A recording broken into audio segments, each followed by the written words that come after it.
সাক্ষরতা থাকলে, অক্ষর জ্ঞান থাকলে, 1-2 চিনতে পারলে যে পর্যায়ে পর্যন্ত পৌঁছানো যেত সেই পর্যায়ে পর্যন্ত রাষ্ট্রপতি জিয়াউর রহমান 2 বছরের মধ্যে পরিকল্পনা করেছেন। গণশিক্ষা কার্যক্রম শহীদ রাষ্ট্রপতি জিয়াউর রহমানের পরবর্তী পর্যায়ে সামরিক শাসন আমলে হুসেইন মোহাম্মদ এরশাদের আমলে বিলুপ্ত হয়ে গেল। আমরা এখন অনেকে গর্ব করে বলি বাংলাদেশে সাক্ষরতার হার 50-এর মতো, কেউ নিচে। একুরেট এটা কোনো পরিসংখ্যান নাই, কিন্তু যতদিন পর্যন্ত আমরা 100% লিটারেসি রেটের কাছাকাছি না যেতে পারবো প্রকৃত অর্থে, ততদিন পর্যন্ত আমাদেরকে এই সংগ্রাম চালিয়ে যেতেই হবে সরকারি। কারণ ওভারনাইট কোনো দেশে বৈপ্লবিক পরিবর্তন হয় না, আশা করাও যায় না।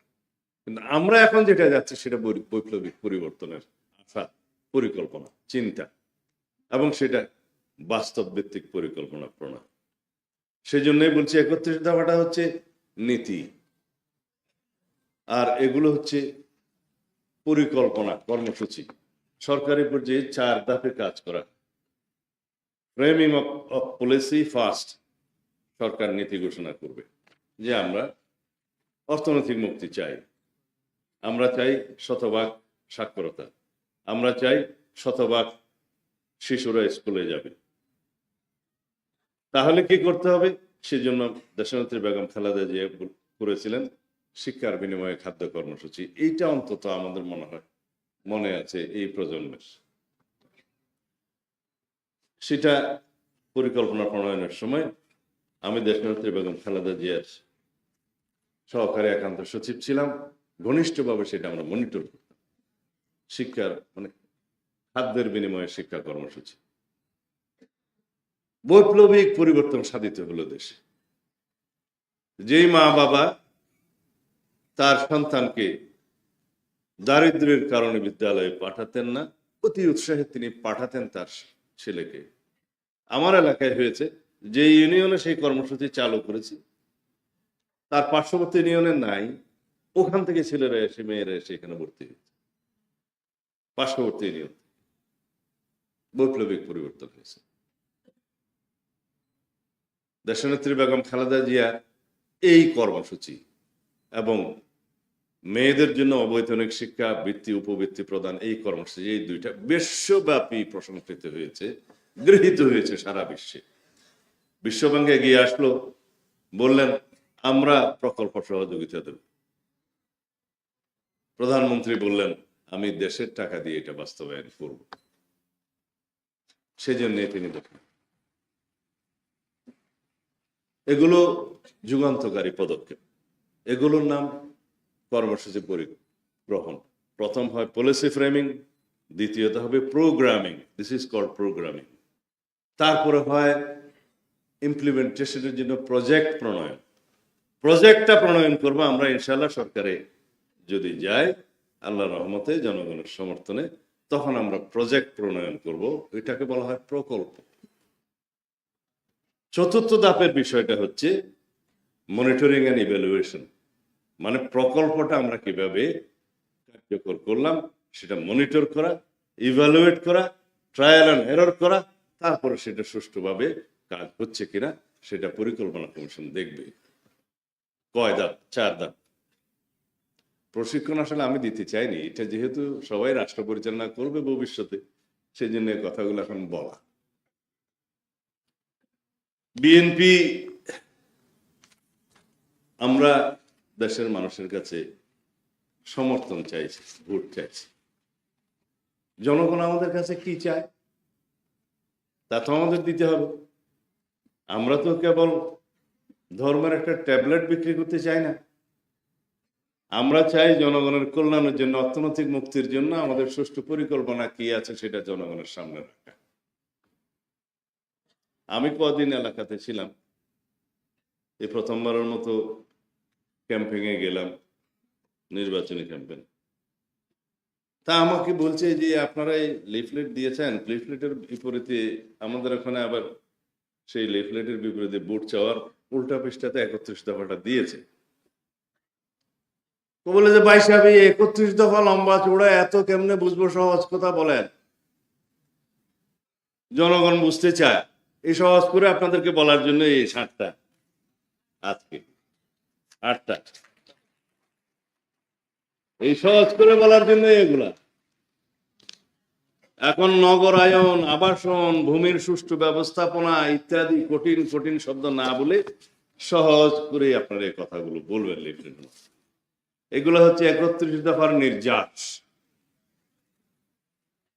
সবাই বলে সহজ কথা যায় না বলা অতি সহজে, কিন্তু অতি সহজে বলার জন্য এটা। সেজন্য আপনাদেরকে প্রথমেই বলতে হবে, যারা বিনা কষ্টে জান্নাতে যেতে চাচ্ছেন সেটার বাস স্টেশন কোথায় একটু আগে জেনে নেবেন। জনগণ এগুলো বোঝে। আমরা যা করছি তা হচ্ছে planning. Planning is half of the job. If you don't plan, you are planning to fail. ছাত্রদল বলে, ইংরেজিতে বলো। কারণ যদি আমরা রাষ্ট্র পরিচালনার ক্ষেত্রে আগের থেকে পরিকল্পনা প্রণয়ন না করি, তাহলে আমরা ফেল করার জন্যই পরিকল্পনা করলাম। এখন এই কথাটা তো আমাদের ধর্ম ব্যবসায়ী বন্ধুদের উদ্দেশ্যে বলা হয়ে গেল না। তারা কেবলই বলছে যে এখানে একটু মার্কাতে ভোট দিলে তরতরাইয়া জান্নাত, তার আগে ইহকালে কিভাবে চলবে এর কোনো বক্তব্য নাই। কদিন আগে অবশ্য খুলনাতে এক বন্ধুকে যোগদান করিয়েছে, আমি অবশ্য এর বেশি বলবো না। তারাও এখন একই কথা বলছে আর কি, বলছে আচ্ছা এর বেশি বলা ঠিক হবে না বোধহয়। মানে যেই দলের কোনো নীতি আদর্শ নেই, কোনো পরিকল্পনা নাই, শুধুমাত্র ধর্মের নামে একটা ট্যাবলেট বিক্রি করে জনগণের সাথে প্রতারণা করার পরিকল্পনা করছে, তাদেরকে জনগণ ইতিমধ্যে চিনেছে, তাদের মুখোশ উন্মোচিত হয়েছে। আমরা বাংলাদেশ জাতীয়তাবাদী দল, যিনি সৃজন করেছেন, প্রতিষ্ঠা করেছেন শহীদ রাষ্ট্রপতি জিয়াউর রহমানের রাজনৈতিক জন্ম থেকে তার শাহাদত বরণ পর্যন্ত, এবং দেশনেত্রী বেগম খালেদা জিয়ার রাজনীতিতে পদার্পণ থেকে আজ পর্যন্ত আমাদের অহংকার, আমাদের তারুণ্যের অহংকার আমরা বলি আমাদের নেতা জনাব তারেক রহমানের রাজনৈতিক সংগ্রামের ইতিহাস এখন পর্যন্ত। এই 3টা বিশ্লেষণ করলে 5 মিনিটের মধ্যে বাংলাদেশ মানেই বাংলাদেশ জাতীয়তাবাদী দল। আমি বলেছি গণতন্ত্রের বিকল্প নাম, অপর নাম হচ্ছে বিএনপি। এই কথা বলা যাবে না, কারণ দেশের স্বাধীনতা ঘোষণা দিয়েছিলেন আমাদের দলের প্রতিষ্ঠাতা তৎকালীন মেজর জিয়াউর রহমান। তিনি 1975 সালে প্রায় চিন্তায়কৃত গণতন্ত্রকে পুনরুদ্ধার করছেন সিপাহী জনতা বিপ্লবের মধ্য দিয়ে 7ই নভেম্বর। আবার শহীদ রাষ্ট্রপতি জিয়াউর রহমান, তখন তিনি সেনাপ্রধান। তারপর 1979 সালে প্রাতিষ্ঠানিকভাবে 4র্থ সংশোধনী বাতিল করে 5ম সংশোধনের মধ্য দিয়ে এই দেশে বহুদলীয় গণতন্ত্রের রচনা প্রচলন করেছিলেন শহীদ রাষ্ট্রপতি জিয়াউর রহমান। সেই 5ম সংশোধনী আমাদের সবাইকে জানতে হবে। বাংলাদেশের মূল ভিত্তি রচনা হয়েছে সেদিন, বাংলাদেশের 2য় জাতীয় সংসদের সম্ভবত 3য় অধিবেশন, খুব সম্ভব। সেদিন বাংলাদেশে আইনের শাসন প্রতিষ্ঠা করা হয়েছে। বাকশালে ছিল রাষ্ট্রপতি বিচারপতিদের নিয়োগ করবেন, বরখাস্ত করবেন, বাতিল করবেন, সব ক্ষমতা রাষ্ট্রপতি। আইনের শাসন প্রতিষ্ঠা আমরা এখন অঙ্গীকারাবদ্ধ, ভিত্তি ওখানে। সুপ্রিম জুডিশিয়াল কাউন্সিল প্রতিষ্ঠা করে আজ পর্যন্ত সেটা বহাল আছে। মাঝখানে হাসিনা অবশ্য বাতিল করে দিয়েছিল 16তম সংশোধনের মধ্য দিয়ে। আবার পিতার সেই সংশোধনে নিয়ে আসছিল পার্লামেন্টের মাধ্যমে, বিচার বিভাগের যে কাউকে বরখাস্ত করা যাবে। যাই হোক, এগুলো আপনারা সংক্ষিপ্তভাবে বলবেন। গণমাধ্যমের স্বাধীনতা, বিচার বিভাগের স্বাধীনতা, গণতন্ত্রের বহুদলীয় গণতন্ত্রের প্রবর্তন সবই জিয়াউর রহমানের কৃতিত্ব 1979 সালে। তারপরে দেশীয় বিদেশীয় ষড়যন্ত্রের কারণে শহীদ রাষ্ট্রপতি জিয়াউর রহমানের শাহাদত বরণ করতে হলো।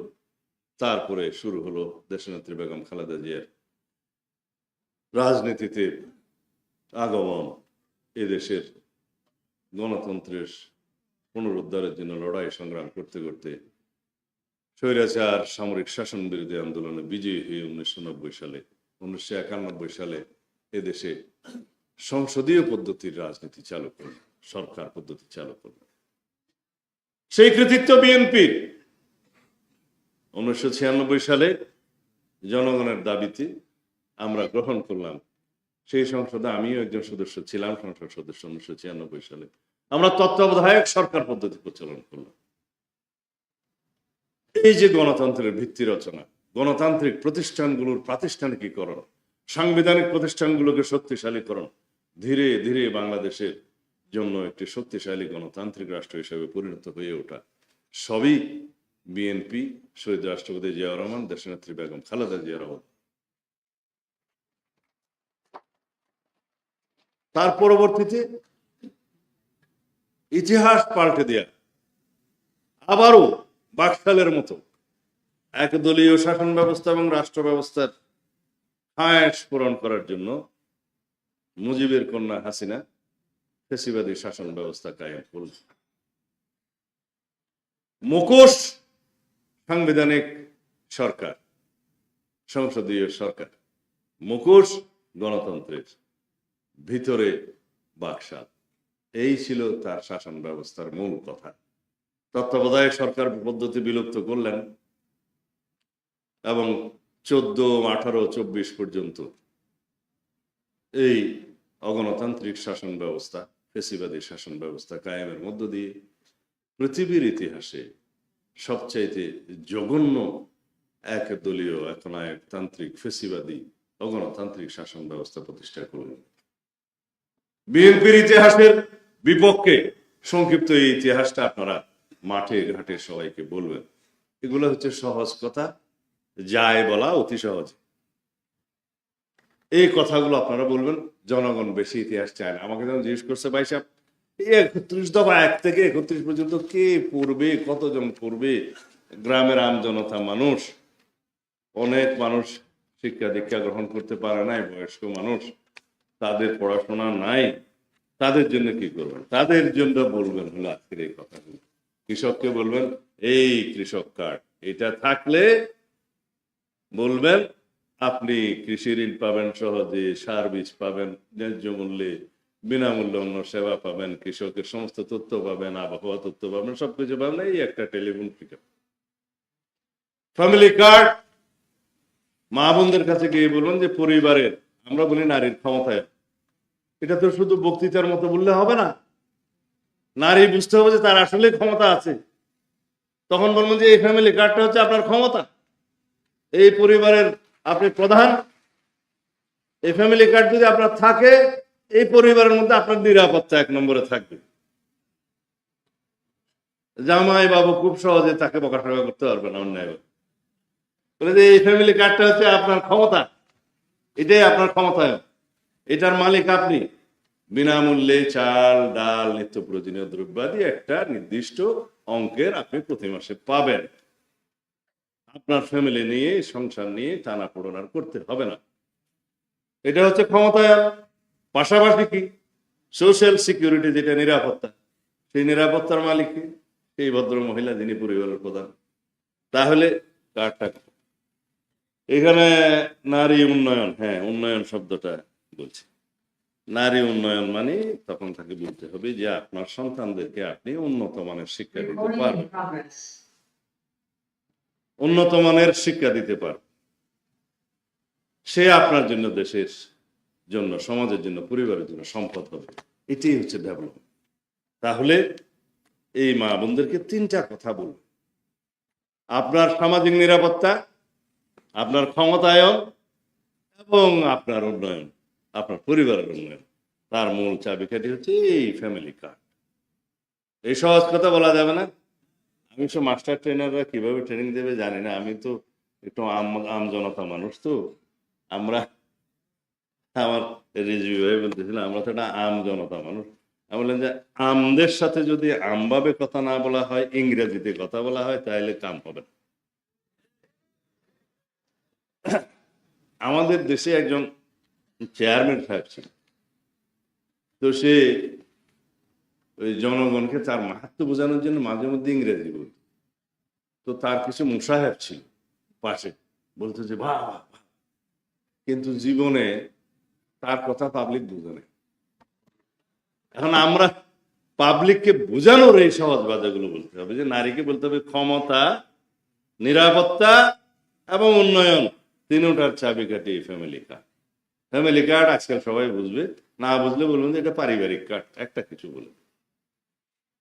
তারপরে আমি মনে হয় বেশি বলতেছি, অসুবিধা থাকলে বলে দিও।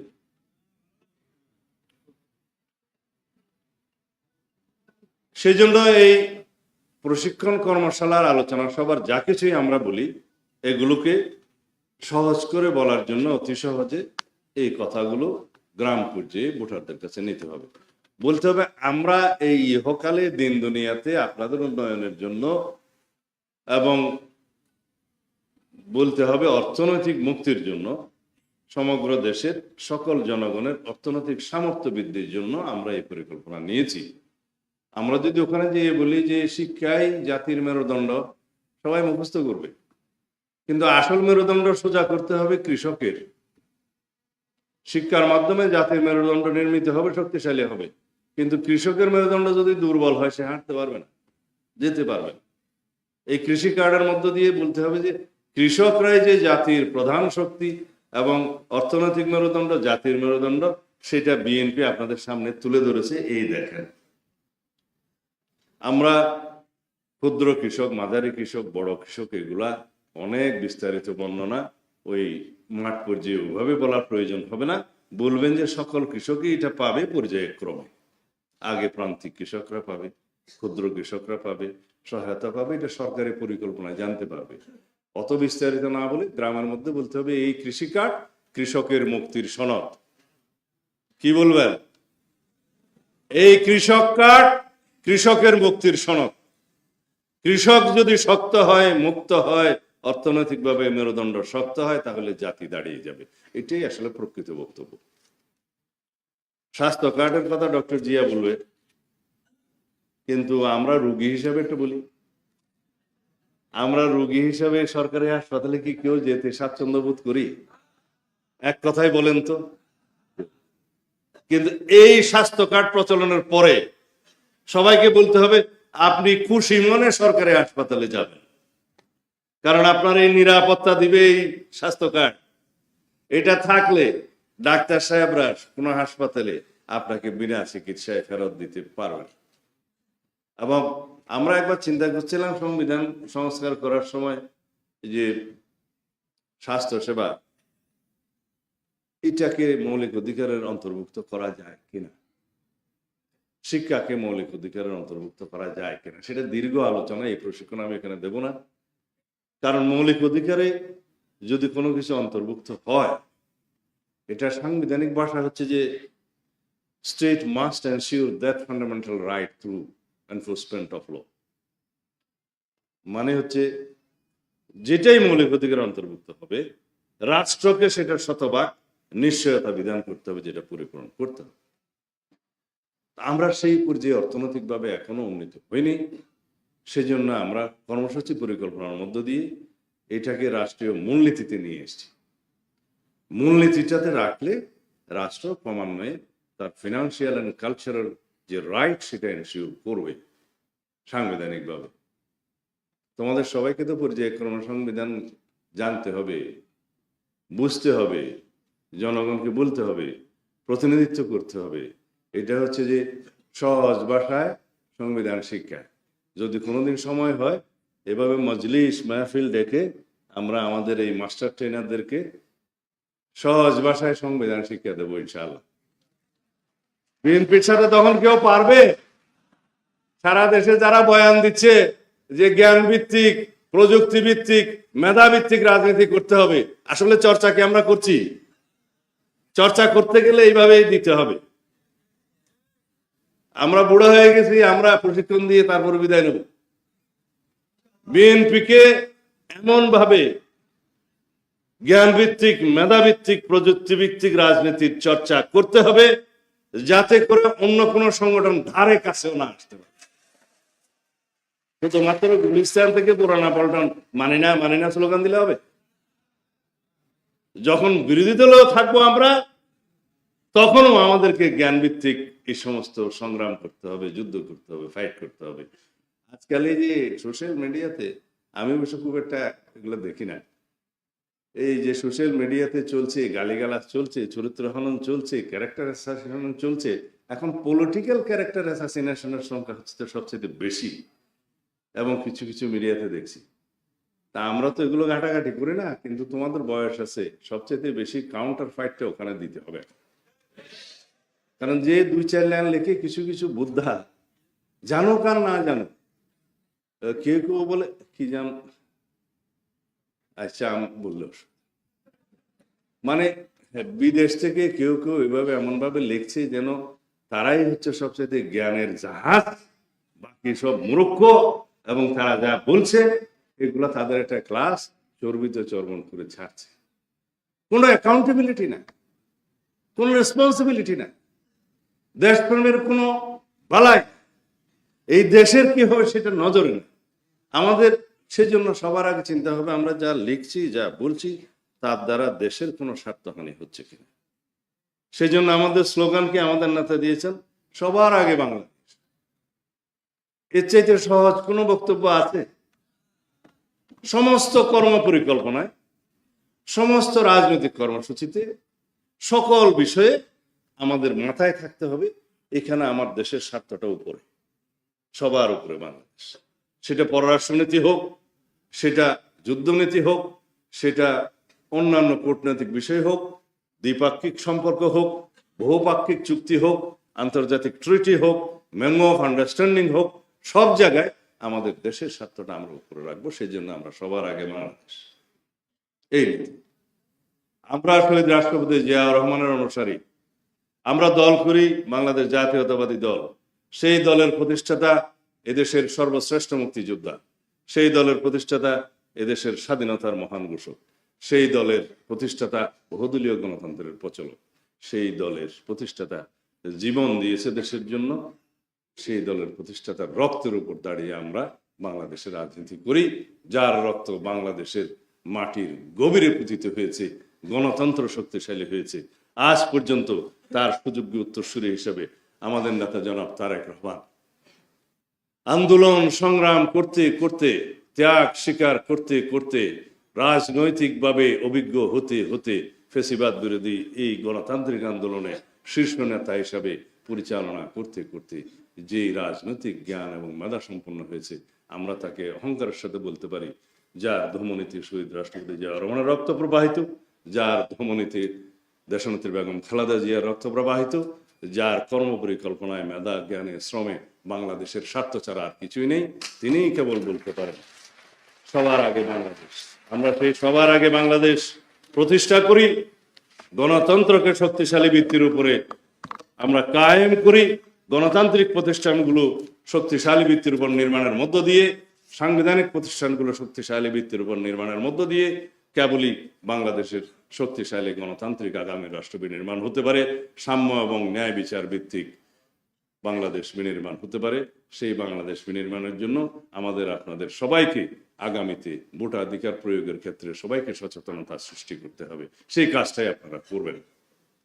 যে ভোটাধিকার আদায়ের জন্য দীর্ঘ 16-17 বছর রক্তাক্ত সংগ্রাম করেছি আমরা, বহু রক্তের সোপান মাড়িয়ে আজকে আমরা এই জায়গায় এসেছি, সেই গণতান্ত্রিক সংগ্রামের সফলতা নির্ভর করবে আমরা কিভাবে ভোটাধিকারটা প্রয়োগ করছি সেখানে।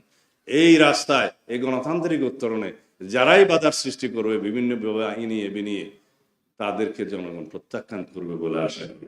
খোদা হাফেজ। বাংলাদেশ জিন্দাবাদ। ও আমাকে বাংলাদেশ জাতীয়তাবাদী দল জিন্দাবাদ। এখানে কি সবাই ছাত্র দল?